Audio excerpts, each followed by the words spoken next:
me, Mr. Real. What is up, guys? It's John here, aka Bruise Lee, back at it, and I have a special guest, Judo Jeff. Now, I'm a kickboxing teacher from Canada. I'll let Jeff introduce himself and some of his experience. What have you been up to, Mr. Judo Jeff? Well, hey there.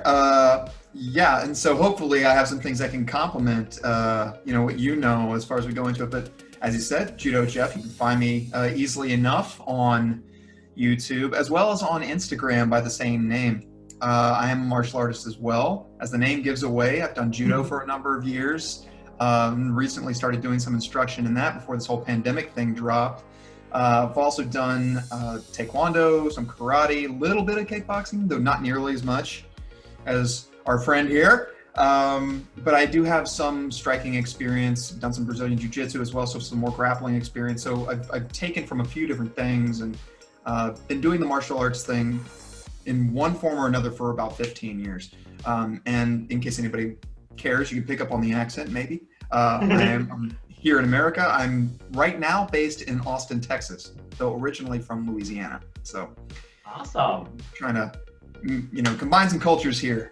Totally. And you also have some experience studying biomechanics or human mechanics. Why don't you tell us about that a little bit as well? Yeah. So I'm an exercise scientist, broadly speaking. So I've at the grad level studied biomechanics, exercise physiology, neuromuscular control and physiology. Worked on a PhD in it for a few years, got away, and now I'm about to go back. So, one of those, professional adult students. And so, and I do consulting work in the exercise science world as well.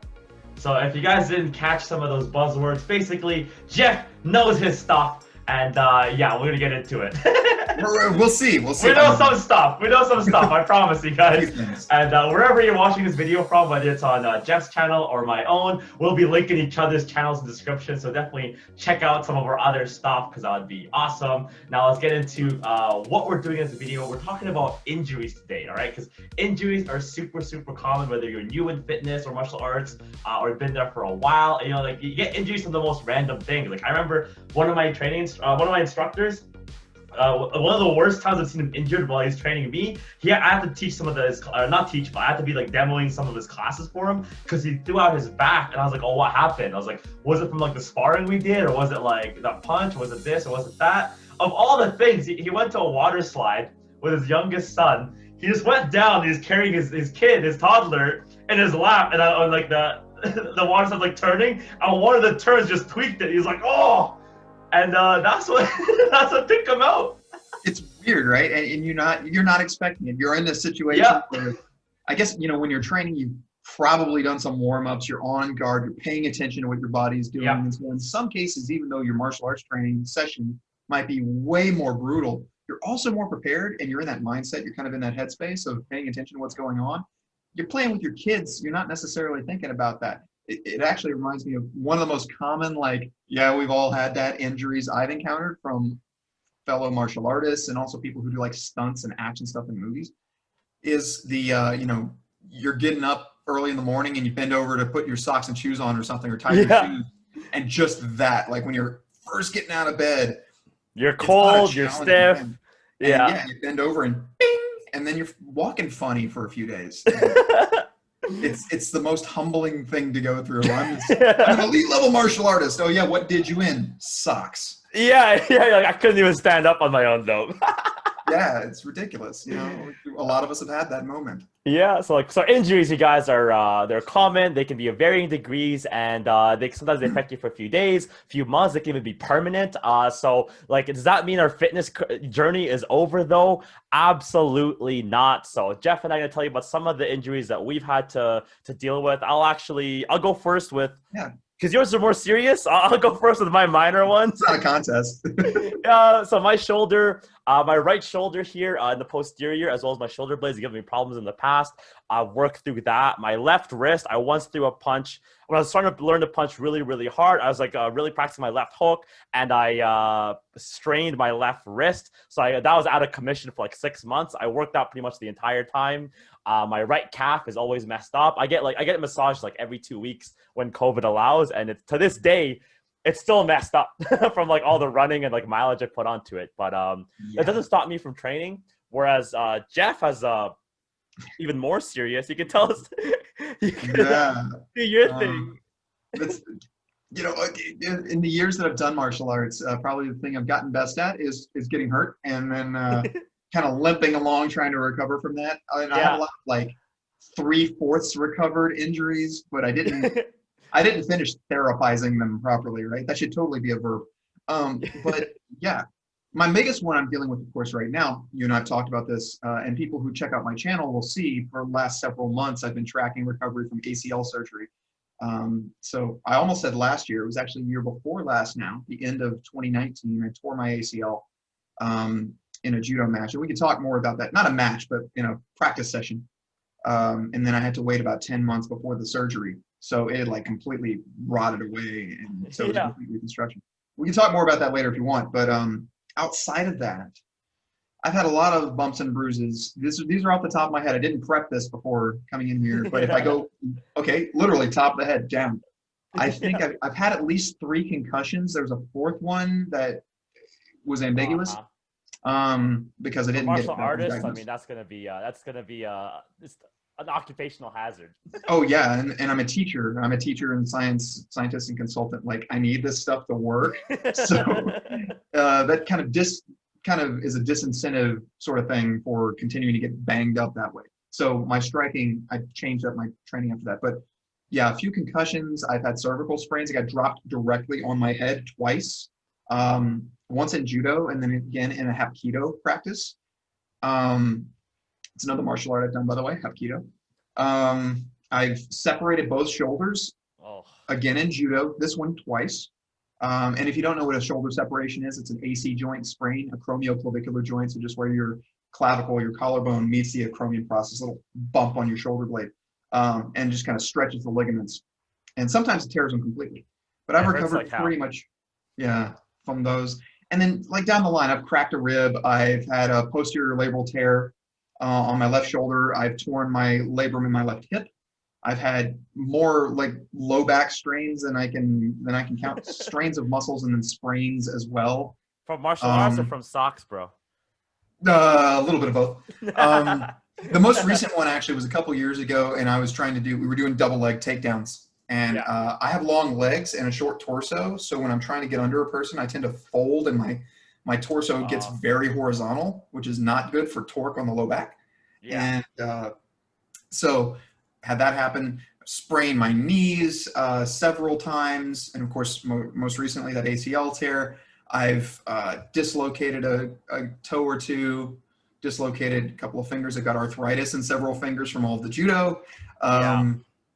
So they're kind of lumpy now. They used to be pretty. I used to have model hands, and I don't anymore. So that career is out the window. No more hand modeling, buddy. Dude, it's terrible. It's terrible. Yeah. So like, it's just a lot of those bumps and bruises. I'm probably missing a bunch of them, but like, it's the name of the game at a certain point, right? Like, I guess I did forget about my fingers and my toes as well. But now I think about it, like, oh man, the amount of times I've like messed them up. Yeah. It's another day at that point, right? And that brings me to an interesting point too. What your mindset is surrounding injury can be very important for how you train and whether you continue training. Some people get scared off by it, and you can take a couple approaches. You get some people, I think, kind of like you and me, where we're like, you're gonna get hurt. It's just an eventuality. You train long enough, something's gonna happen. Yeah. But some people lean into that too much and treat it like, oh, you're gonna get hurt, buddy. Just get ready for it.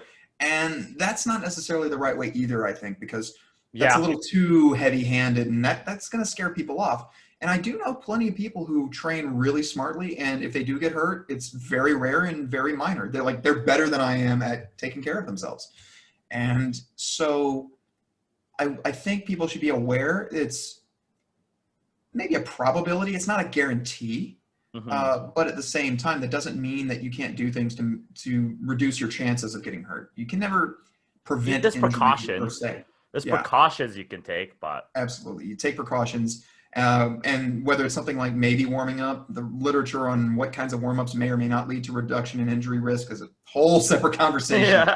People in the field, clinicians still argue about to this day. But certain practices you might find make you feel better. certain training volume kind of things. If you're training too frequently or training too much, obviously that can put you at risk. And so you kind of find a balance point there. Like there are things you can do. And Yeah. also just training with other people who aren't as reckless. That's a Yeah. big, Who you're so, surrounded with, I think, is a big part of all aspects of life, right? Of like, not just like, whether or not you get injured, it's just like, are you going to be a driven individual or are you going to be a cynical individual? You can start absolutely. to manipulate that with who you're around. And you have it right. You have it on the money there, which is one of the first things I want to talk about. I'm glad we got here early, is that the mindset on injuries is important, right? It's like, it's going to classic, like, hey, you could walk outside and get hit by a bus at any point. Does that mean you never walk outside? No, you take precautions, right? But you don't want to stop it from letting you live your life. So it's yeah, I mean, that's number one right there. Right. Yeah. And that speaks to a broader thing maybe we can cover another time, but just anything involving health, and doesn't even have to be physical health, doesn't have to be exercise or your diet or anything, but even mental health and making decisions for your life Yeah, after a trauma or after some kind of a big, some kind of big negative event or experience that's happened to you, you have a choice. I ask my friends if they come to me, not that I'm not a counselor or a psychologist or anything else, but it's just friend to a friend. I will say, well, okay, what are you going to do now? You have a yeah, choice. This bad thing happened or this risk is there, but what are you going to do as you move forward? If you're training and you're doing something dangerous, you can kind of embrace the fact that there may be an injury or something unsafe may occur, but you can still have fun with it and you can just do the best you can to mitigate that risk through those yeah, precautions we were talking about, and not like paralyze yourself with worrying about that risk so much that you totally miss the experience you're able to have. yeah. It's Uh, like being an overprotective parent on yourself, almost. You know what I mean? yeah, that's a good way to put it. Yeah, you're not allowing yourself to enjoy the moment because you're so freaked out, and understandably so, but you're so freaked out over what might happen. And an argument can be made that being that worried or having that much anxiety might make it more likely to happen. Yeah, There's this self-fulfilling prophecy side of it. If you yeah, keep worrying about the thing, maybe that anxiety, maybe that almost neurosis increases the risk yeah. that It just kind something's of going to happen. attracts it, right?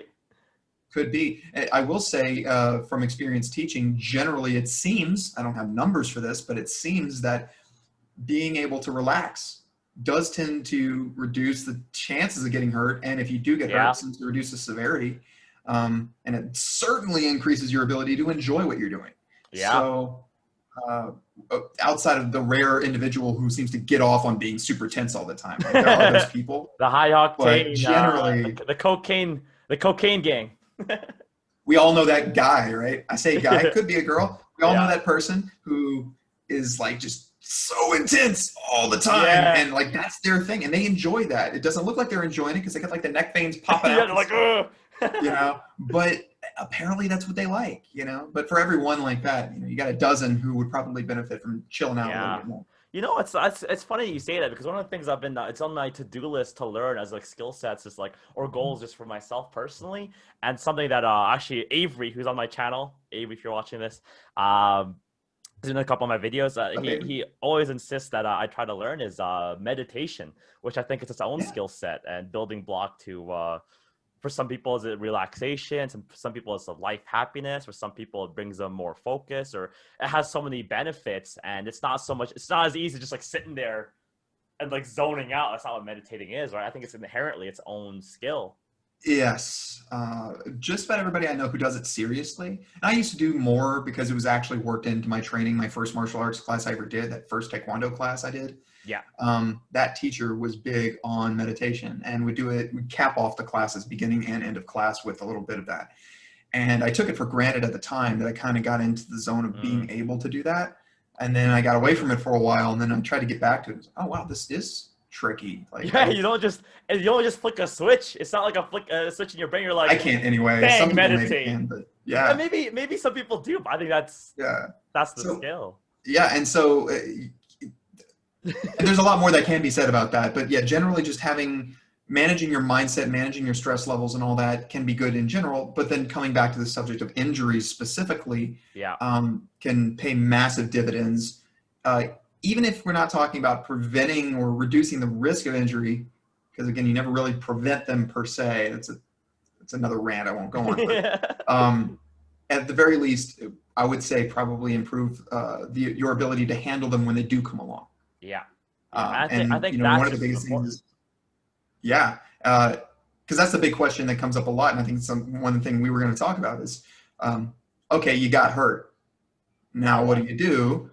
How do you manage it? And how do you keep yourself motivated, or how do you keep yourself in the right mindset so that you make the right strides to bounce back? What kind of relationship are you going to have with your training, with your body, with your pain, and where's that going to take you?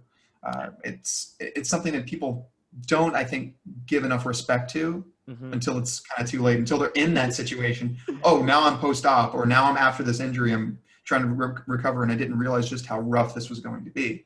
But if you have the right mindset, it doesn't have to be that rough. Well, speaking of which, like, what we're gonna go over really quick for you guys is story of Vinny Paz as a little motivation to also get lay this before on us, man. the thick part of it. So Vinny Paz, if you guys don't know, is a super tough boxer from back in the day in the 90s. He was a champion back in the 80s and early 90s. And I'm gonna read some excerpts here. He was called the Pazmanian Devil, Vinny Paz. November 12th. Great nickname, dude. People under it's a whole nother rant too. This is a whole nother podcast episode. Like, people underestimate the value of good nicknames. Anyways, so former champ here on the 12th of November 1991. Paz was riding as a passenger in his friend Kurt Reeder's Camaro when a car suddenly cut in front of them, causing Kurt Reeder to hit the brakes, and the car skidded out of control and crashed. Paz suffered a broken neck and was told repeatedly by doctors that he would never fight again. And with luck, he might be able to walk again, but with limited movement. But Vinny Paz always refused to accept what he was being told. So when he was released from the hospital, his halo was still in place. He already started planning, like, okay, how am I going to get back in the ring? How am I going to get back in the ring? He had to keep it a secret from his family. So this is kind of like, this is an extreme case, guys. Of like, I'm not telling you this just a bit, doctors, but he was secretly started training, lifting weights in his basement, and he told Kevin Rooney, his coach, what he was up to. Even his coach was like, oh, man, he had some initial hesitations, like, dude, the doctor said that you'd never be able to fight again. And one of the dangers here was that, like, because he's taken a neck trauma, they were afraid that a hard enough punch would not only concuss Vinny, I would actually kill him, is how serious his injury was, because he had one of those, like, halos, like that circle thing, like, screwed into his skull. It looked like Frankenstein for a little bit there. And within 3 months of having the accident, they removed the halo. He'd been warned it'd be a super excruciatingly painful procedure to remove the 4 screws from his skull, because it kind of fused to your skull when they're in there for that long. And he refused anesthesia, and he just sat through the pain. So it's already speaking to this guy's, near superhuman toughness, right? Yeah, that's a whole other thing.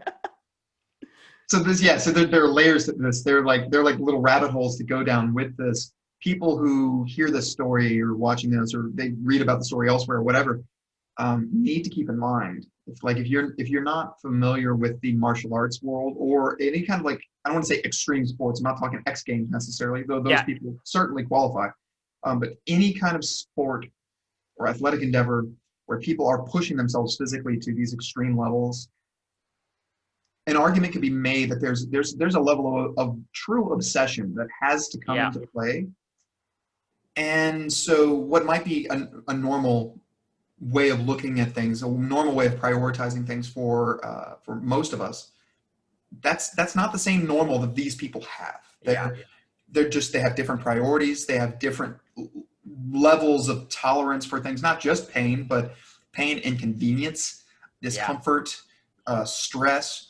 These are things that they're wired differently. It's like we have to take ourselves outside of our own normal experience and put ourselves in that, and what these people are dealing with.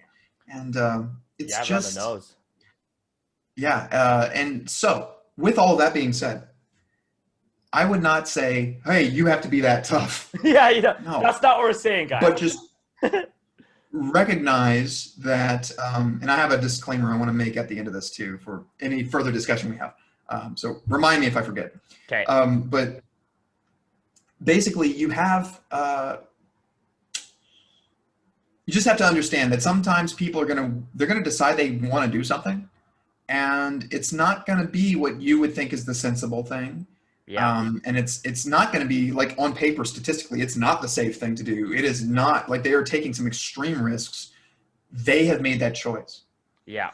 And what we can do is sometimes look to these cases as examples of simply not being defeated by certain things, and we can apply it in other maybe safer ways in our own lives. You don't have to refuse anesthesia or disregard your doctors. Right, well, and I would not tell a person to do that. You know, from a professional and an ethics and liability standpoint, I would never, ever, disclaimer, we're not telling you guys to do that. Say to do that. Yeah, and so there's the disclaimer, is that anything else I'm going to talk about, and of course you can speak for yourself, but anything else that comes up as far as clinical stuff, how you manage, whether I'm talking psychiatry or psychology or physical stuff, I'm not a practicing clinician. I'm not licensed. I'm not credentialed to be one. Yeah. So none of this is like medical advice that I would be giving somebody. I'm not practicing as any such thing, and I am not charging people for any such thing. It's not like that. So I'm just speaking from my personal experience and what seems to make sense for me, to me, and where it's relevant, things that I have learned from clinicians where I might be parroting like what my surgeon said or my doctor said about a certain thing. But if you ever deal with an injury, you ever deal with any kind of psychiatric issue, anything, see somebody who's qualified and see how they can guide you on that. Get help, because we're giving you our thoughts, and hopefully you'll find it either entertaining or I don't know, just interesting. Hopefully we're cool. You like hanging out with us here in this matter, but no disclaimers being made, no claims, but so let's see what Vinny Paz does. So September 15th, 1992, just 10 months after the car crash, Vinny Paz was back in the ring against Luis Santana, who ended up becoming a champion in his own right. He also, they told him not to get hit because he might die. He ended up fighting Hands of Stone himself. If you guys don't know, Roberto Duran, one of Mexico's biggest legends for not only winning, but being one of the hardest hitters in the super middleweight or just in any of the divisions he fought in. He fought him twice and ended up becoming a champion again, I believe in 1994 in Las Vegas, the classic MGM Grand Arena. So he went from champion to, bedridden in a halo, screws in his brain, all the way back to training, back to the ring, back to champion. Like, do you have to do that? No, but I'm just hoping there's some motivation to be, as you said, there's some motivation to be had here. Like, this is an extreme case. Like Vinny Paz, like when even before all this happened, when people asked Vinny Paz, hey, what would you do if it wasn't fighting? He would just get mad at the reporter. He'd be like, I've never considered it. I've never will consider it.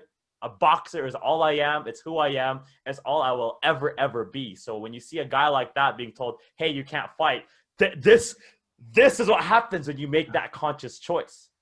Right. It's the power of that mindset. Yes. And again, it comes back to a person's relationship with what they do and how they feel. Some people they've made that decision, or they feel the decision was made for them. A lot of people who say, this is who I am, or this is what I am. Yeah. They would not agree perhaps that they chose it. They would say that this kind of happened to me, or this is just, I've always known this, or it's just like fate, it's in destiny, me in some way. Yeah, inherent. Yeah, and so again, if that's not you, then you would not prioritize things the same way. Mm-hmm. But you can still appreciate at least this idea of, again, how you're going to approach injuries, how you're going to approach. The word adversity is so overused. Any kind of obstacles that come your way, how are you going to deal with them? Are you going to go through them, over them, around them? Are you going to find some kind of key to unlock something so it makes the process easier? Depends. Your options vary. Why don't we get into that, right? So in your opinion, right, we're going to be both of our opinions, you guys, but let's look at this question, right? Should you be training while you're recovering an injury, or do you always wait till after? How long do you wait for if it is after? Like, what are your thoughts on that?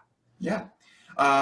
This is, okay, for almost all of these kinds of things, to some extent, it's going to depend, right? There's always an it depends kind of asterisk. Yeah, like if your spine's broken, I mean, it's gonna, and that might not be a willpower question.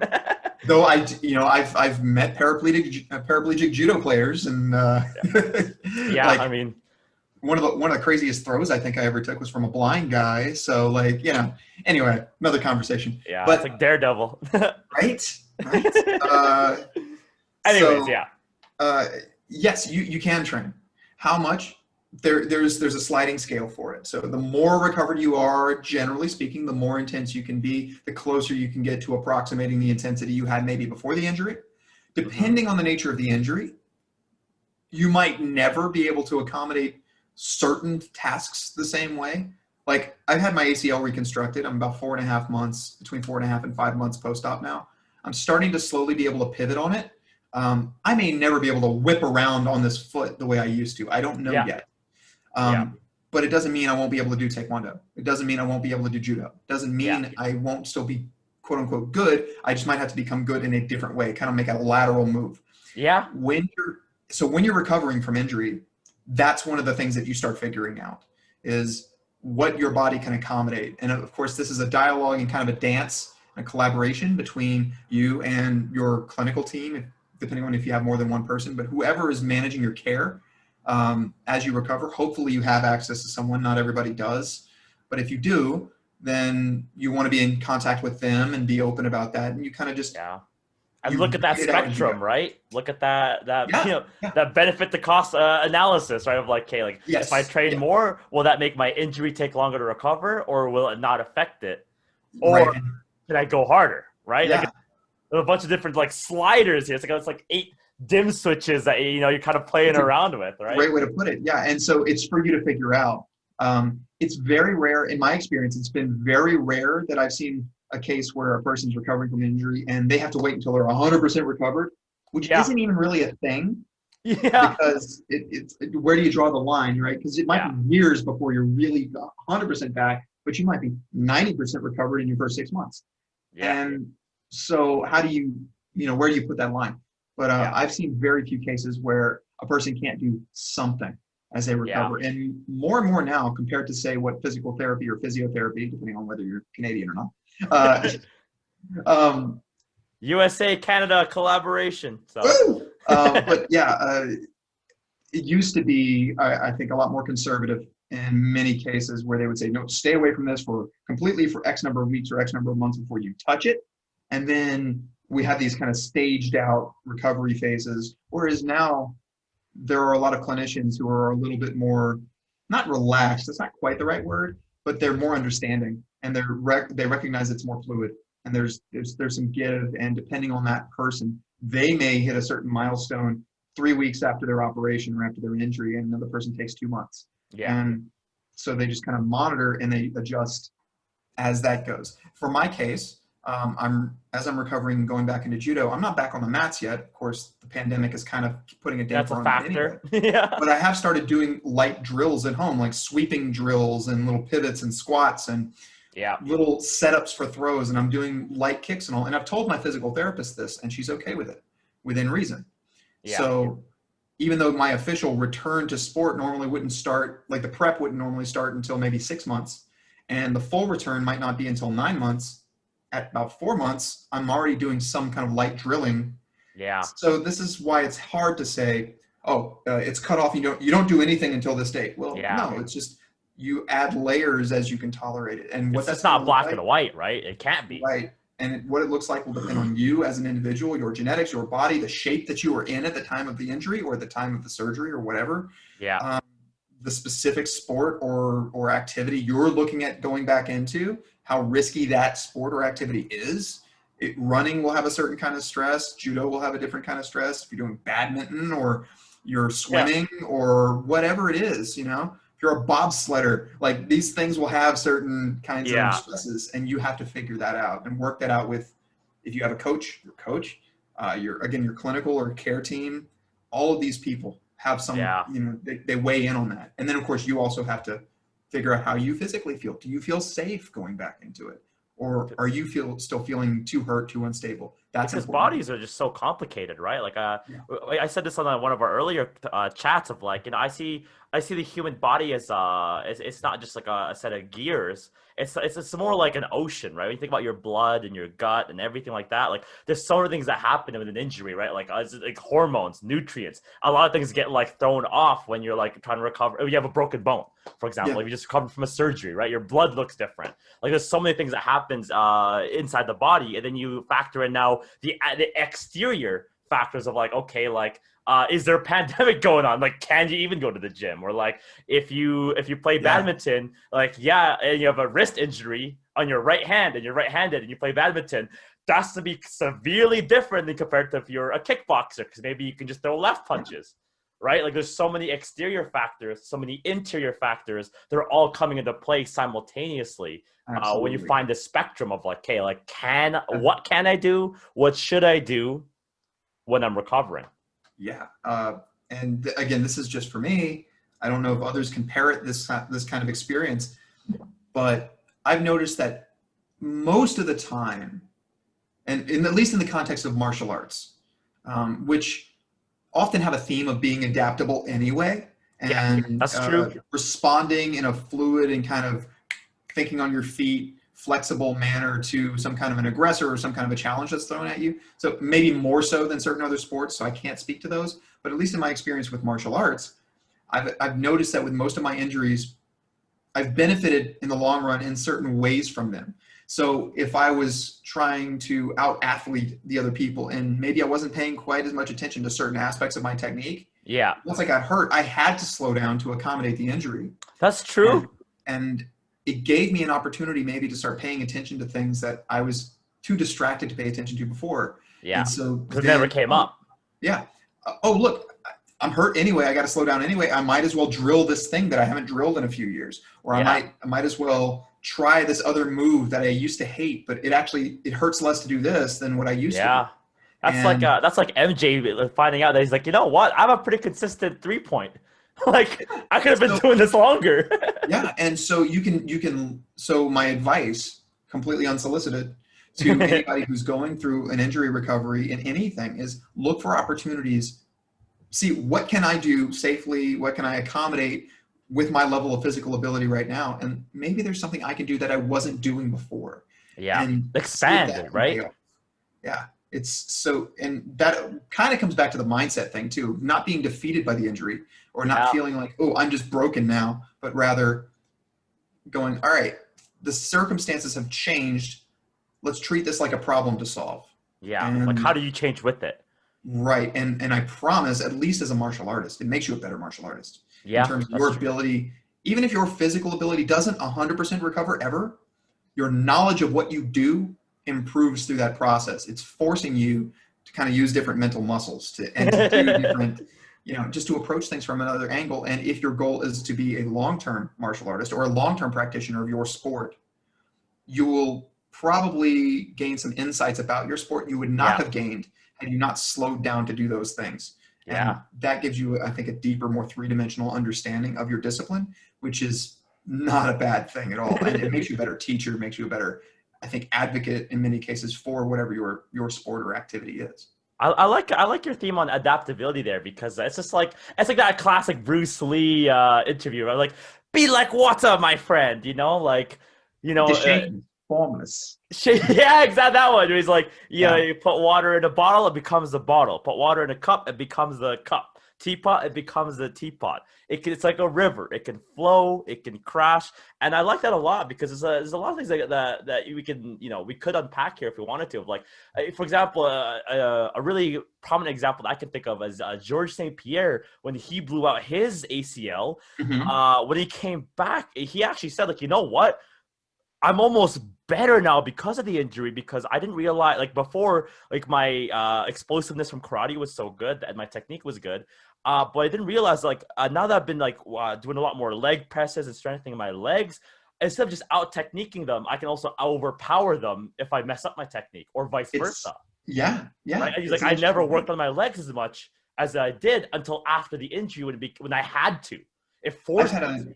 I've been joking with my physical therapy team about my knee, because I had chronic, like, way before I tore my ACL, I had chronic pain in that knee, like patellar tendonitis and stuff, basically my entire adult life. And so, like, in Taekwondo class, even though I was really athletic, I was one of the better jumpers, one of the better kickers in my class from, like, I don't want to say acrobatic standpoint, but just general athleticism. I was able to move pretty well. But after like 3 or 4 jumping kicks, some days my knee would say, okay, you're done. And it would on me, and I'd have to just chill out for It could be an hour, it could be a whole day. So I always had pain that would just flare up, and it wouldn't always be, I couldn't see it coming.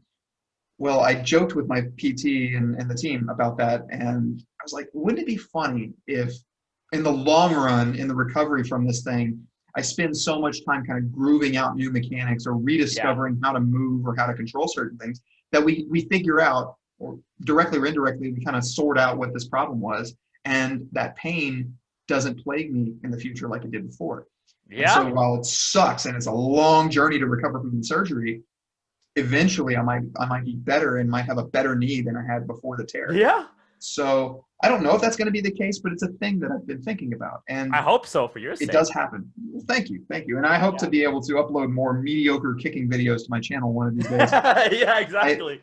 I have another channel that I used to operate on, but I haven't done anything on it recently, where I did more just like, here's me kicking, here's me at a sparring practice or whatever, and I would like to start putting them on the new channel as I recover enough to do it. So.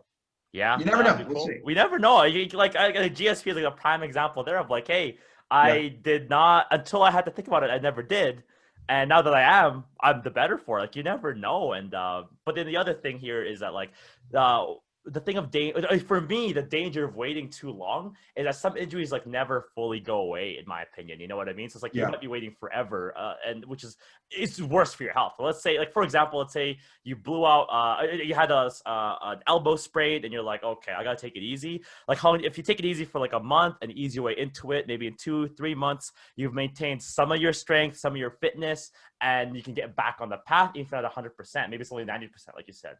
But then, like, what if like it's wobbly and you just keep waiting? Okay, so now you've waited 10 months. In 10 months, yes, your elbow might be better, but think about how much less fit you are in every other aspect of your body, that you've actually netted more work to be done. Right? Or to turn that into years, right? Like, where's, you know, like, where do you draw the line? And I think that's why I don't like waiting too long for injuries. Of like, hey, like, if you're in absolute pain and you're miserable and you need to take a day, that's one thing. But like, when you start turning the day off into a week off, into a month off, into a year off inadvertently, that's where I'm like, oh, all of a sudden I haven't been to kickboxing since I had my first kid. I'm like, how old's your kid? He's like, 18. I'm like, God damn, that's a whole life's worth, arguably. I need to sort that out. Well, since the pandemic, I think a lot of people have been faced with this. I have a lot of my friends. Brazilian Jiu-Jitsu is a common culprit here, and I think partly because in social media and pop culture, it's become a much bigger thing over, say, the last 10 years. Shout out Gracie's. Woo! And again, I was doing BJJ for a while, and I had to get out for my surgery and also because of work and other stuff. But I was training locally, and I got a bunch of friends who do it, and they all talk about how they're always hurt. And I was like, well, in judo, that's a thing too. You know, just some of these arts are rough, you know, and many of them go, I haven't grappled in weeks, or I haven't grappled in a couple of months. And I can actually sleep without pain now. Because in their case, they were playing hurt every day. And it's an accumulated mileage thing. That's chronic trauma. That's chronic trauma. Like, right? I was doing BJJ for 2 days a week, sometimes 3, balancing that with judo and my weight training. That was more than enough. And but there were some of these people, that was the only thing they did physically. Then they weren't kind of rotating the tires, you know. And so they would end up just doing that one task 5 days a week, 6 days a week. Some days they do it 2 a day. And I go, well, that's cool until it's not. Some people can tolerate that. There are some, I say this as a physiologist, I'm putting my scientist hat on to say this, academically speaking, some people are freaks, and they just, they can handle that kind of abuse, and the average person probably can't, at least not if they're operating at some serious intensity with it, you know. If it's kind of one of those black belt factory schools, which are not common with BJJ in my experience. They're more common with things like karate and taekwondo and all. That's true. With BJJ, you don't really give out that. That black belt is hard. Like, they gotta give it out. And they call people out a lot on it, right? That's another cool conversation we can have one day. It's Oh, that's a good one. Call outs in martial arts and fake black belts and that kind of thing. That's a good podcast. But anyways. Yeah, there is just there again. There's that mileage concern where, you know, people find out sometimes the hard way that they're overdoing it, and maybe they don't even realize it until they're forced to stop for some other reason, because of work or because of a global pandemic or Yeah. whatever it is. COVID's woken that up for a lot of people on a work Yeah. standpoint, training standpoint, so many standpoints. Yeah, and I talked about my arthritis before, and again, people might be able to see a little bit of lumpiness, especially my middle fingers on both hands. It's better than it was because I haven't done judo in the better part of a year now, and so Something to be said there. That's yeah, and so the mirror of what we just talked about, right? some of the damage is permanent, but it's gotten a lot better just because I physically I can't stress I'm not stressing my fingers the same way. But to your point, it does suck in some ways because my conditioning is also worse. And, like I'm having to find other ways to try to kind of bounce back, and I'm still trying to get back in shape after the surgery. So you have that trade-off. Okay, the acute injury side, or even the chronic injury, the injured stuff needs time to heal. But then as that's spending time healing, I also do have a decompensation that's happening in all the tissues and systems that had trained up to a certain point. And you have to decide how much of one are you willing to give up for the other. Sometimes you can kind of sidestep that problem because there are times when you can find a way to train and still maintain a lot of your capacity, but you're not quite doing your sport. You're doing something a little different. Yeah. But you're still able to basically stay in shape, and it doesn't really make a difference. But in martial arts, sometimes you're like, yeah, I'm not rolling, or I'm not sparring, I'm not getting my mileage in, and I'm feeling it, and nothing else seems to really capture that same conditioning. Especially when it comes to like sparring, right? Because like, the chaos of a fight of like having someone's, having a whole other person of like, years of background training, their own thoughts, their own feelings, their own universe standing in front of you. And like, it's chaotic to be in front of someone sparring, whether it's jiu-jitsu or Muay Thai or kickboxing, boxing. There's a big unpredictability factor to it. And like trying to manipulate that or trying to simulate that without having it, I think like for me, sparring barely simulates a real fight. So that it really does, right? So it's trying to simulate sparring without another person, for example. Does it even make sense? Shadow box, which is a thing, but it's only so much. Yeah. Like the closest I can do to, like, okay, in judo we have randori, which is basically our version of sparring. And there are different versions of randori you can do, but let's say the full free open randori, we time around for 3 minutes or for 5 minutes or whatever, and you put your gi on, you put on your big carpet. And you grab each other and try to throw each other around. And you can just do grip fighting kind of stuff, but you still have at least a resisting opponent or partner there. Outside of that, we do drills where we're just throwing people or preparing to throw them, doing fit-ins, uchikomis, those sorts of things. And maybe I could do a whole separate thing where I'm talking about judo as an art. But you still have a body there. And then after that, you're doing band drills or something. Yeah. Like I've done it a few times here. In fact, I think I have a video or two on my channel of me literally, I'm taking 2 belts, like judo belts, and wrapping them, like just looping them around a fence outside my apartment and getting them about shoulder width apart to use as 2 handles, like I'm kind of pulling a person's sleeve and lapel and turning and doing my throws with that. And all I'm doing is locking out and trying to throw against a fence, like a post. It's a workout. It can be a workout, but it's not the same as having a person standing there, even if the person's not fighting me. It still feels different. And then having the person just stand there is not the same as having them resist me. And having a person resist me in a structured match is not the same as just fighting somebody, at a bar. Yeah. So you have these like degrees of separation. You get farther and farther away from the thing the truth, almost, right? You want to be able to do. Well, I mean, kind of leading into that too is our next kind of topic here is what do you say you're injured? What should be your priority then? Maintaining the fitness and technique while you're injured, or nursing the injury? Right? Like, what do you think? Well, this is a priority thing that's going to come down to the individual because some people are willing to deal with more pain than other people. Yeah. Some people, different people are going to have different priorities as far as how much dysfunction they're willing to risk. So you sprain a finger. Yeah. In many cases, it's an inconvenience. Yeah. It may not realistically. You can still go to work, still see your kids. You can live life almost normally. So you can train on that and even overtrain and like kind of stress yourself more than you probably should from an injury recovery and management standpoint. and maybe not pay a lot for that. Whereas I'm recovering from this ACL injury. Yeah. If I mess this up again, the chances of having a successful graft a second time are reduced.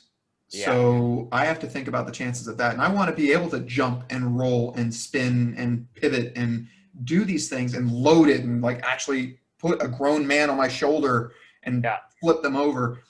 So I need to give this a lot of time and make sure I recover right the first time. Yeah. Because again, the consequences of that are very different. So, and then how I view those consequences might be different from another person in the same exact situation. Somebody else might be, oh, if I blow it out again, I'll try to recover again. And if not, I'll just stop doing judo, you know, or I'll just stop whatever. I don't want to face that possibility. You know, I don't want to be in that situation. So for me, it's very important that I recover right. So to finish getting around to that point of your question, I think the fitness will eventually come back. I can give this knee as much time as it needs, and it's going to be between 9 months and a year before I'm really close to full capacity. And even then, there's going to be like a little tail of diminishing returns where it might be a few more years before I kind of get that last 100. Yeah, that's the thing with the ACLs, man.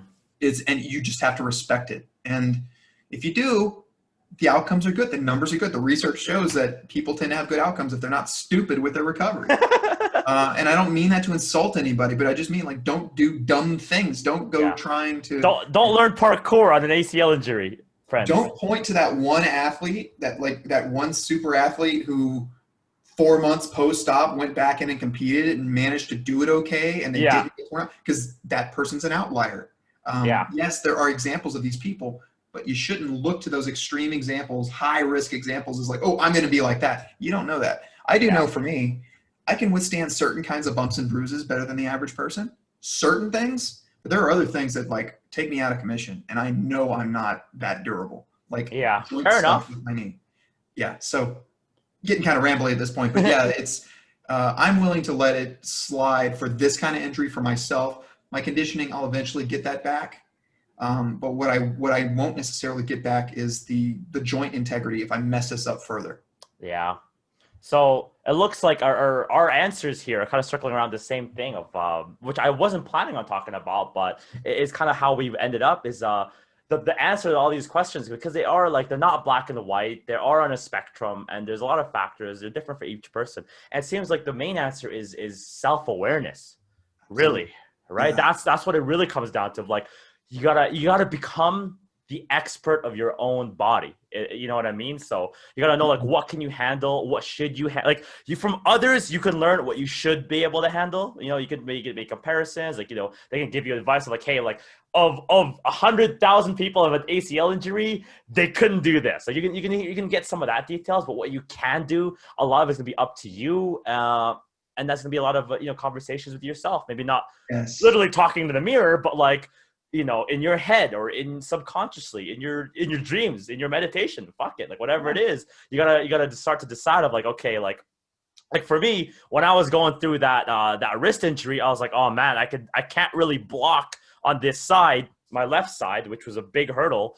Sparring is tricky because I instinctively want to grab people's legs on a kick or try to clinch them, and grabbing was hurting my wrist. I was like, oh man, this is tricky. So like, okay, I gotta take out sparring, but I'm not going to stop doing the cardio class, and I'm going to start doing this a bit more. And then to your point, I'm like, hey, on my right, actually what I ended up doing, you guys, was I learned how to fight southpaw, interestingly enough. It's a whole new dimension. Are there of those things? Yeah. You learn to fight with the other side because they're hurt. Yeah, like your left eye is bad, put it behind, and let your right eye take some damage. So that's interesting, but it's self-awareness of like, where a lot of other people, and some other people in that same situation would be like, well, I'm going to wait till my wrist is good. So, like for me, I feel like my wrist is basically 100% nowadays. I don't think I did anything wrong per se, but to that person who waited an extra 3 months than I did they do anything wrong? Like, I don't think so. Yeah. Right. It comes down to self-awareness. Mm-hmm. Yeah. And it's a self-awareness thing. And again, that exchange, that collaboration between you, and if you have a doctor, like a surgeon, if there was a surgery even involved, or your physiotherapy team, or anybody who's involved in helping you manage your recovery from the injury or from that reduction in your ability. Yeah. You talk with them and you let them tell you what they think, and you have this constant back and forth, and you pay attention to what you're feeling too. So to that point you made, you may be able to look at a bunch of other examples and get kind of like a general trend idea, a statistical idea. The stats. Generally, this is what we see. And that's your starting point. But as soon as you start seeing how you're recovering, then that needs to be central to what what direction you go in, what your expectations are. And again, managed between you and your clinician and whatnot. And so there's this it's constantly this need to be conscious of that, to be aware of that. There's also kind of to your point about waiting, just really waiting until you're good. It may be the case, and pain is a very complicated thing. Good Lord, it's complicated. But there are cases, or there are discussions out there among experts about how a certain amount of pain is okay, and it may lead to better outcomes if a person is able to exercise or to train that area through a certain amount of pain or a certain amount of discomfort, again managed with the clinician and all that. Like my physical therapist is, okay, Jeff, on a scale of 1 to 10, how much is this hurting right now when you do it? Or, oh, it doesn't really hurt, it's just kind of uncomfortable or awkward. Well, that's cool. If it hurts, I don't want it above this level. If it's above this, we're going to change it, because that suggests that maybe the tissue isn't recovered enough, or it suggests maybe the tissue's fine, but neurologically something is still kind of off. So I have that pain response. I'm still having that sensation of pain, and I need to reintroduce that stimulus more slowly so my nervous system calms down, or whatever the case may be. Again, pain science is a weird thing. But you just pay attention to that. And one of the biggest pieces of advice I would give to a person, and this is advice I give them about science when people are trying to learn to be more scientifically literate, about medicine, about a lot of things. I tell people, be okay with ambiguity. Be okay with living in that gray area, because you're not going to know 100% what the right answer is. You're going to make your best educated guesses all along the way, like constantly you're making educated guesses. Okay, it seems I can tolerate this today. It seems that I'm on track in this way, or I need to work more on that. And whether they want to admit it or not, every expert is dealing with that. You know, every doctor, every therapist, every whatever. And I'm not saying like they're just wildly guessing. They have education and training and backgrounds and experience in this stuff. But there's always it's not a magic 8-ball though, right? They don't have the answer necessarily. Exactly. And that's why that can be scary to people, but it also means that you are to a large extent the master of your own recovery.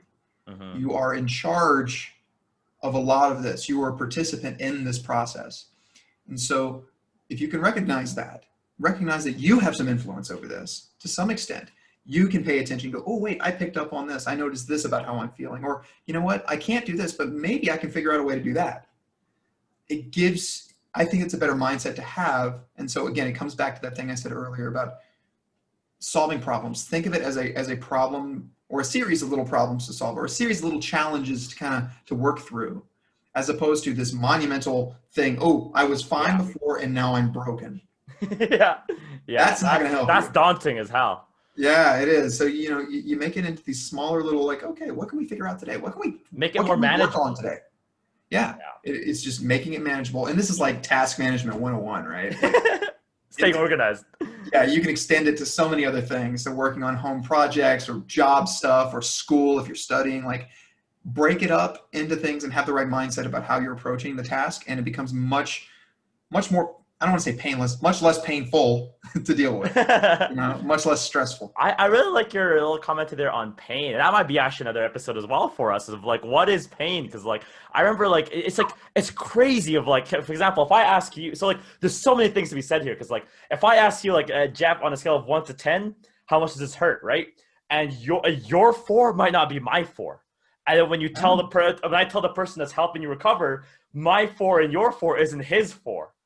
Right? Or like they start that research was done of like, okay, like what do people mean by sharp pain? There is a whole pain versus this pain. Like it's a whole language. There is a whole language. There's a whole ongoing conversation in the research about human subjects research based on subjective measures, based on things, I don't know, getting all sciencey, but based on self-reported measures, things like, you know, surveys, questionnaires, Any kind of self-reported pain, especially. Pain is a horrible, like when I was doing some of my dissertation research or trying to get it rolling during my first attempt at my PhD, one of the things my advisor, my doctoral advisor was saying is like, don't do pain as a primary measure, as an outcome measure. Like, let's just not touch that because it's such a huge headache. Headache, pain, huh? But yeah, it was just such, it's really difficult. It's valuable and it's important that we try to address this. And there are people working on this stuff, but just there's a lot going on there. That's an enigma. Yeah, and I think about this thing, and I remember thinking of it as a kid. But it's the same kind of subjectivity. How do I know that your 4 is my 4 or vice versa? It's kind of like we both look at a color. We both say that, yeah, that's blue, but I don't know that your blue looks like mine. Yours might look like red. Yours might look like purple. Yeah, and you're like, I love red. It makes me so happy. And I look at it, I'm like, oh, I hate red. Yeah, if I saw it through your eyes, I might be freaked out. You know, yeah, we don't know. We don't know. It's, you know, it's a very strange thing. It's like, you think about it long enough, you go a little bit crazy. But so if there's ever a conversation to be had about pain, that's one of the biggest things. And that's why so much of it has to come back to this like careful, I said a dance earlier, and I didn't mean that in a trivial way. It comes back to this careful collaboration and exchange between the clinical professional or professionals and the person who's dealing with the pain, and as well as between that person and themselves, because you have to have honest conversations. What am I feeling right now? What are my fears? What are my perceptions? Because those things influence pain, stress, anxiety, depression, senses of self-efficacy. All of this stuff kind of wraps together into this big ball of weirdness that's hard to manage. Yeah. But pain is messy, you know, and we seem to see good outcomes. I'm saying this not as a pain scientist formally. I have friends who are. But we seem to see better outcomes in many cases when people are able to manage that relationship appropriately. Yeah. And so much of it comes back to mindset, same as the general injury mindset. I'm not broken. I have these challenges and I have to work through them, but we're going to focus on what we can do today, focus on being strategic, focus on, hey, not, oh, all these things I still can't do, but like, hey, what did I do today? What was I able to accomplish today? And it sounds a little cheesy and a little simple, but these things add up. These things can make massive differences in how people recover. Mm-hmm. So, yeah, that's all I'm going to say about that right now. So, you know what? Let's say we got a couple more topics to finish off our little podcast-esque thing here. Sure. First of all, though, guys, is comment below. You know, like we bounce around ideas. Like we're talking about like the belt system, or you know, like fake martial arts, or is it what is pain? Like, what do you want to hear us talk about next? Comment below and let us know, because at the end of the day, we want to do this for you as well, right? Yeah, and I'm more than happy to provide my amateurish opinion on all kinds of things with tons of disclaimers. Yeah, so we'll hang out with y'all again, and we'll tune in, and I hope you'll tune in as well. But let us know, and we're gonna finish this podcast with one sidebar, and then our kind of our own like finishing statements and tips from our experience. So number one is actually this is I don't know why I said number one. It's the only thing. Logan Paul versus Mayweather. Who do you know, Jeff? I don't even know how to have an opinion about this. Like the default, okay, the default to me is just I'm still weirded out that Logan Paul became a fighter. Yeah. It's like what did he start off doing, like Vine videos or something? I'm trying to remember how he originally started. Something originally. I want to say it was something like that, and then migrated to YouTube after like Vine went out of business or got bought out or whatever it was. Do it for the Vine, 8-second clips. We're all about that. That was a weird thing too. But I'm an old codger. Like I'm old for my age, so I'm sitting in my rocking chair going, "What are these kids doing?" I don't know, shaking my cane. I actually have a cane too. Like it's not nearby. But I keep one in my car because my knee chronically over the years has hurt so many times. But no, okay, getting past the fact that it's just weird to me that the guy's a fighter. Like how did we get here, guys? Yeah, how did we get here? But it just shows something. I know this is kind of a tangent, it's not really answering the question, but it shows something about the nature of our society right now and just how sports have changed because social media has become such a big thing. If a person gets a big enough platform, it kind of gives them a back door into a lot of industries, into a lot of professions, into a lot of experiences they would never have access to. CM Sometimes Punk, that can be UFC, awesome, right? right? Like, Sometimes that can be huge ones. awesome, and sometimes it's just bizarre. Because Yeah. by more objective measures of skill or talent or aptitude or whatever, you see people breaking into fields that really I don't think they have business being in. Like you see people who become actors who are like terrible, but they just were popular, or you see people who. Ronda Rousey, I'm sorry, I love you, but your acting was shit. I think Ronda. I think still is kind of sitting. She's leaning too heavily on the whole. I'm a bad bitch. Here's my stank face kind of Yeah, thing. yeah. It's like it's kind of one note. That's the WWE, but you watch her stream and she's like, "Hey guys." Yeah, and that's the thing. And I think she should embrace that more. Like, not always like, okay, I want to be careful. It's not one of these like man telling woman you should smile more, but more just show your range, like whatever that is, and explore it. But whatever, acting is another subject we can talk about That's a whole another time. comment below if you want us to talk about that. Fuck it. I mean, we are definitely going to be talking about martial arts movies and stuff. Like that's going to be a thing for sure. Yeah, yeah. So point it out for us. Yeah, and we can do a joint commentary on some stuff or whatever. Like I'm down. So anyways. Anyway, okay. My default position is to say, even on a bad day, Mayweather would dismantle the guy. I have to recognize there's a size difference. I have to recognize, like, and you can't ignore that completely. Like, if a guy's got 50 pounds on you, and you're twice his age. Yeah, well, this is why I chose this as a start buyer. Do you think injuries and age are playing a factor into Mayweather here? Well, here's the Hogan thing, hasn't taken damage. I'm not familiar with Mayweather's. Okay, also, I'm not the biggest boxing guru in the world, but I'm not familiar with much of Mayweather's injury history. I don't know if he's had a lot of that. I mean, I know he's made a career of avoiding getting hit. Yeah. And yeah, exactly. Probably paid dividends, which is why a guy can be in his 40s now and still, I mean, he's not as fast as he used to be, but still move well. And of course, he doesn't have to be as fast as he used to be to still be faster than Paul. Yeah, that's right. True. The guy's not that quick. On him. That's another. Like I want to say, like I'm as quick as he is, and I'm not that fast. I'm not in the shape he's in right now because he's actually been training actively, and I've sit in my command center here and troll people on the internet. No, I think what would happen realistically, assuming there's room, I just don't think he'd be able to hit Mayweather, even though Mayweather's slower than he used to be. I still think he would do a lot of slipping. I think he would still frustrate him. And even though there's that size difference, I'm not convinced Paul can take a hit hard enough, well enough, not to at least get his bell rung with the counterpunching and whatnot. I don't know that, though. Like, I haven't sat and thought about it a lot. This is kind of off the top of my head. I think it would be a circus either way. Like, it's not a fight I would want to see.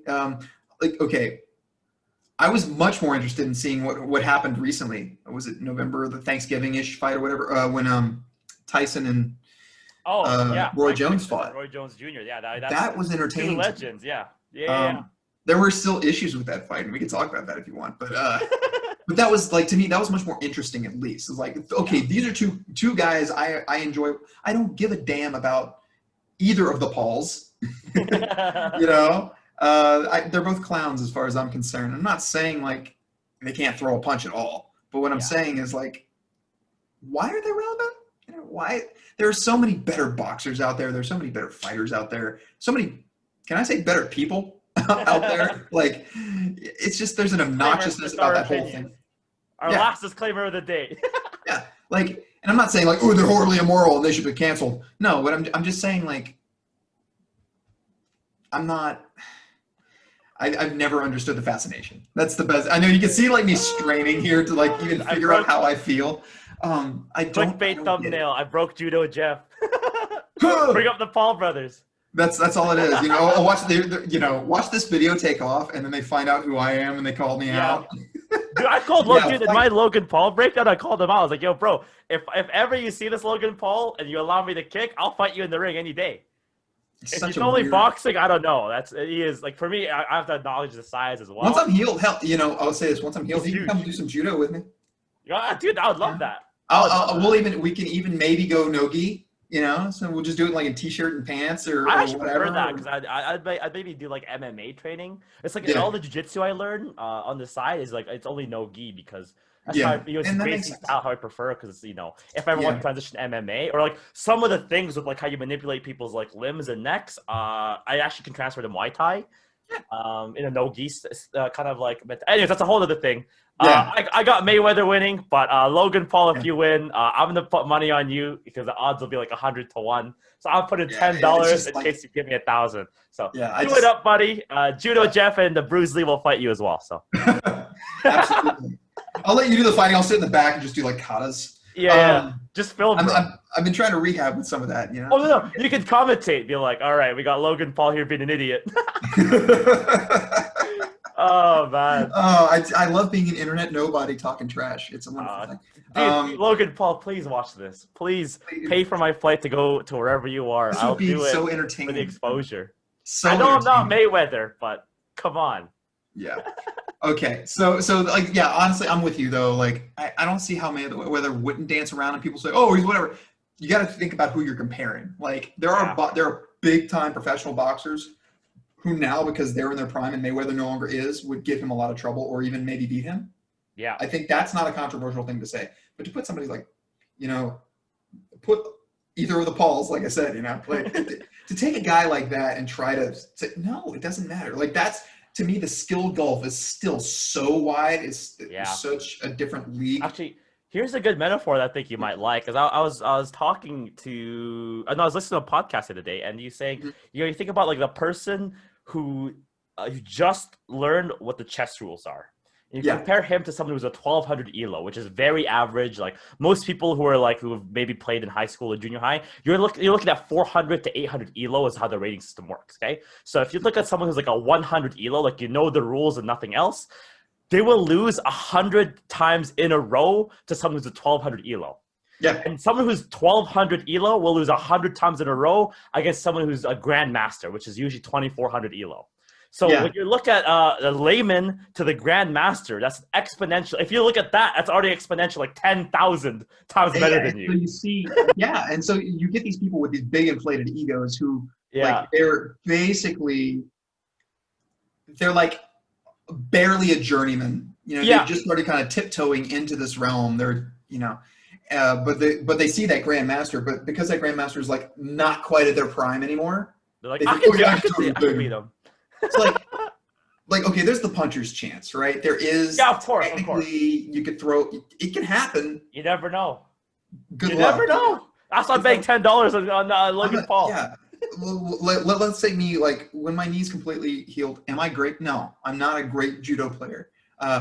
See this little like dinky shadow box here with my some medals. There is one judo medal there. It is a gold medal, but it was like a Louisiana Open years and years ago. It was like just a state tournament, and I did it as a novice. You know, I wasn't like in a high division, so I'm not great. I'm not great at all. But it doesn't mean that, you know, you say some celebrity or some TikToker or some whoever who decides to take judo for, you know, a couple of months and finds out they're actually kind of good at a couple of throws, doesn't mean they would get on the mat with me and give me a lot of trouble, you know? Yeah. And I'm this very mediocre, very average person. And I've had the pleasure of training with some great people, and they've had pleasure of training with best in the world kind of people, like your Travis Stevens and your, you know, like, I'm not gonna start rattling off names because they probably wouldn't mean much to you, but like high level judo and jujitsu people, you know, and it's just we truncate this, we shorten the gap or that it's a chasm between Yeah, it's where really we is. are and where those people are, you know. It's like, Yeah. I'm kind of okay and this person's incredible and I will never reach that, you know. It's freakish how much of a difference there is. And it's like, I took jiu-jitsu classes for 3 months. Hoist Gracie, you're old now. Come at me. Yeah, exactly, right? Exactly. Like these people, to the day they die, will be able to just like run circles around most of us. Yeah. And it's and it comes back, I think, to the social media thing. The social media world, not to make fun of it, because there are great things that have come out of it, but one of the things is that it's given everybody a voice. It gives people this platform, and it gives a sense of false legitimacy to people, and inflates the other people's perception of their skills or how competent they are. and it leads to stuff like this, these circus fights, you know. And hey, if people I'll want to tune watch in it, though. So yeah, I'll like if you take want to that watch pay-per-view. it, do it. It's a beautiful train wreck, you know. It's Yeah, I gotta see. Here's the thing with me, right? It's like even like most fights, say you hated Adrian Broner, like win or lose for me, like I gotta see this. Or like yeah. Conor McGregor's another example of that. Of like the only people I know, like all the haters will tune in to watch him lose. So in a sense, you're adding this grandeur. This is absolutely true. It's publicity, man. I just Yeah. poor Connor. I saw the memes coming out like immediately Yeah. of like him on the ground. And of course, there's the Bernie Sanders memes. Yeah, I Him made that sitting my with the mittens. thumbnail. And there was one of him like choking. That's my thumbnail on my UFC. That was 57. incredible. That was That's incredible. so funny. The internet's beautiful like that. It'll just produce stuff. Internet's so fast. You know, like before the newscast is over, somebody's memeing it. You know, it's incredible. So yeah, circuses. There are a lot of them, and maybe we could talk about more in the near future. Yeah, guys, comment below. Last thing for us is we're gonna give you a couple of tips from our experience if you're dealing with injury today, and we'll call it an afternoon. Yeah. Actually, night, depending when you watch this, / when we upload this, we'll call it a day. For sure. I guess I'll start on this one. Number one, for me, when anytime that any of my students have an injury with me, is my first advice, and maybe not everyone agrees with this, is that don't do nothing. That's just my personal take of it. Like, I don't know whether all you're doing is your arms are hurt, so all you're doing is legs, or your body hurts, so all you're doing is reading a book. Do something. That's just my take. That's tip number one for me. Number two is listening to your body, because at the end of the day, you're going to be the expert of your own body. I said that earlier, and I do mean it. Like, you can tell, we talk about the pain thing. You can tell me all about how this pain is within you and is in your head and stuff like that, but I will never, ever, ever be in your head. So at the end of the day, like any advice I give you, the final choice is always in your hands. And take that not as something to be afraid of, but something to be empowered by. And number three is look at the data. Like as we said earlier, like it only gets you this far, not all the way, but you don't have to start from scratch. Like no matter what injury you've had, millions of other people in the history of humanity have had that injury.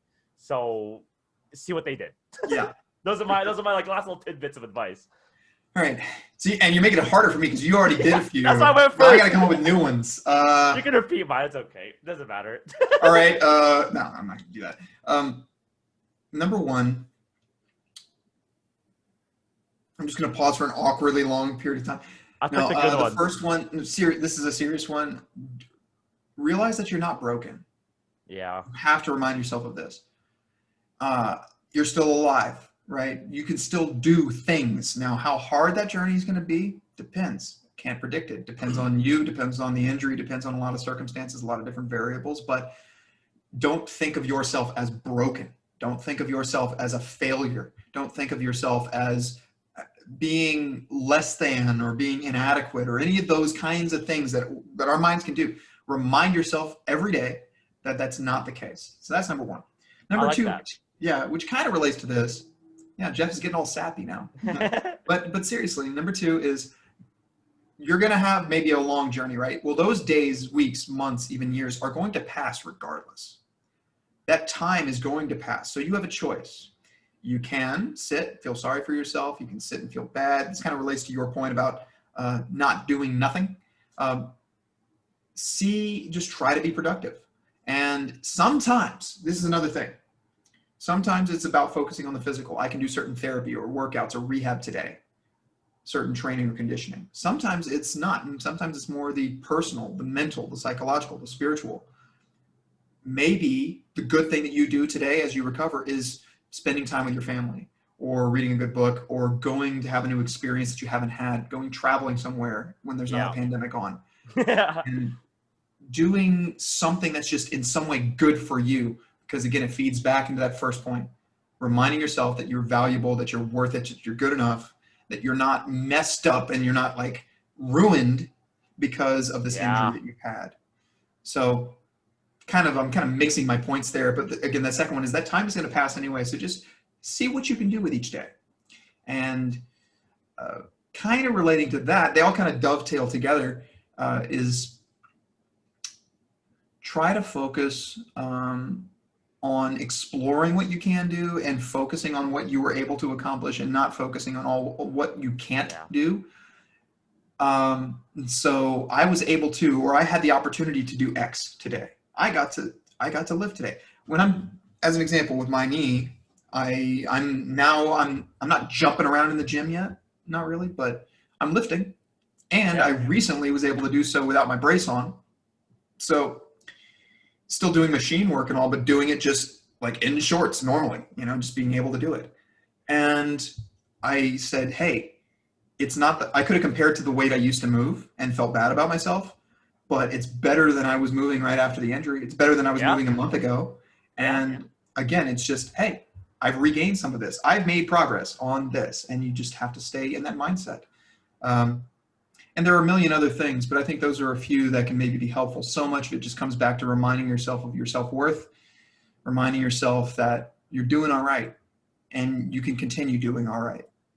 Oh, I like that a lot, man. Yours is a lot sappier than mine, but a good way to end off our chat, guys. Thank you so much. And for anyone who's actually made it to this far, we appreciate you so much. I have no idea how long this video actually is, but we used to be kind of like hanging out. So if you've been hanging out with us this whole time, we appreciate you so much. And whoever's channel you're on, check out the other person's channel, whether it's my channel or Judo's channel. Like, we'd love to keep hanging out with y'all in our other videos. We got a variety of stuff to bring you, and we got more stuff together to bring in you. So you'll see more of us. But again, just thank you so much, because this is what we do it for, right? That's why we're here. All right, we'll leave it there. Please don't forget to like, comment, subscribe, especially with the comment, guys. Let us know what to do next, because we're not very decisive at all. Bring the comments. Bring them. Please. All right. We're going to sign off here, guys, and we'll talk to you later. Jeff out, John out. Good night.